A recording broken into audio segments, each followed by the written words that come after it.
حضرت علی کو انہوں نے شہید کیا جو ان کے ساتھی تھے خوارج۔ جنگ صفین میں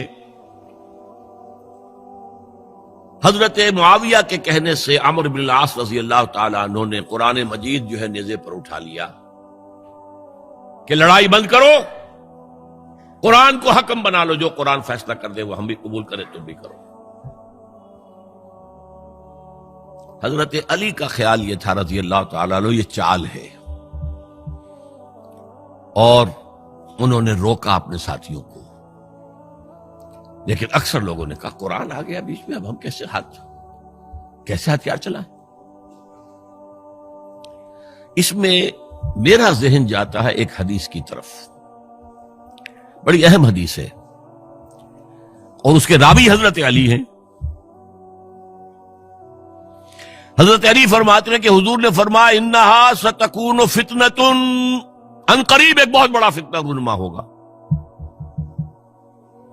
حضرت علی فرماتے ہیں میں نے عرض کیا مل مخرج منہا یا رسول اللہ، اس سے نکلنے کا راستہ کون سا ہوگا؟ فرمایا کتاب اللہ فیہ خبر ما قبلکم ونبأ ما بعدکم وحکم ما بینکم، اس قرآن میں تم سے پہلے لوگوں کی خبریں موجود ہیں، بعد آنے والوں کے حالات موجود ہیں، اور تمہارے درمیان جو اختلافات بھی پیدا ہوں گے ان کا حل موجود ہے۔ تو اب کیسے نہ مانتے ہیں مسلمان؟ قرآن کو حکم بنایا جا رہا۔ بہرحال اس کے نتیجے میں جو بھی ہوا ہے یہ اب تاریخ کا معاملہ ہے، میں اس کی تفصیل میں نہیں جانا چاہتا، مسئلہ حل نہیں ہو سکا۔ لیکن حضرت علی کی خلافت جو ہے ان کے ہاتھ پر بیعت ہو گئی تھی، وہ چلی، لیکن 4.5 برس سوائے خانہ جنگی کے اور کچھ نہیں ہوا۔ وہ جو قافلہ آگے چل رہا تھا سیل رواں، وہ 1 انچ بھی آگے نہیں بڑھا۔ البتہ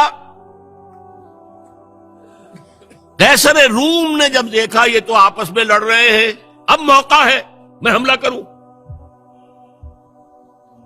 چونکہ وہاں قریب ترین تو حضرت امیر معاویہ بیٹھے ہوئے تھے نا، شام میں، شام سے ملحق تھا نا آگے قیصر۔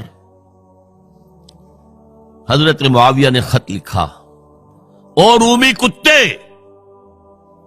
اگر تو نے دارالاسلام پر حملہ کرنے کی جرت کی تو سن لے کہ علی کی طرف سے لڑنے والوں میں سب سے پہلے معاویہ ہوگا تیرے خلاف۔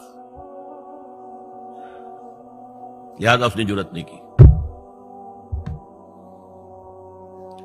بہرحال حضرت علی کو شہید کرنے والے تھے ایکسٹریمسٹ جو خود ان کے اپنے ساتھیوں میں سے تھے۔ انہوں نے کہا وہ کہاں حکم کیوں مانا؟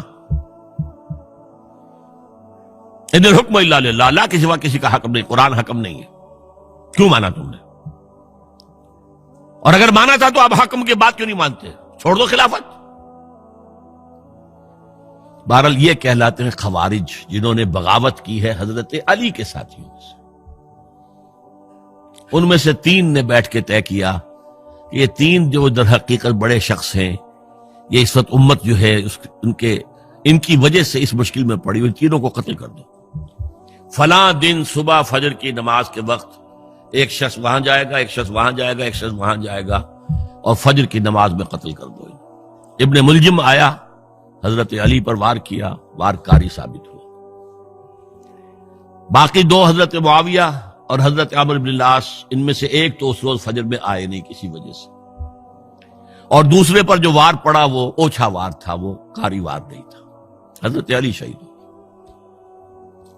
اس کے بعد حضرت حسن کی خلافت ہوئی 6 مہینے، لیکن اب جب جنگ کا معاملہ ہوا تو حضرت حسن نے دستبرداری اختیار کر لی، حضرت معاویہ کو تسلیم کر لیا خلیفہ۔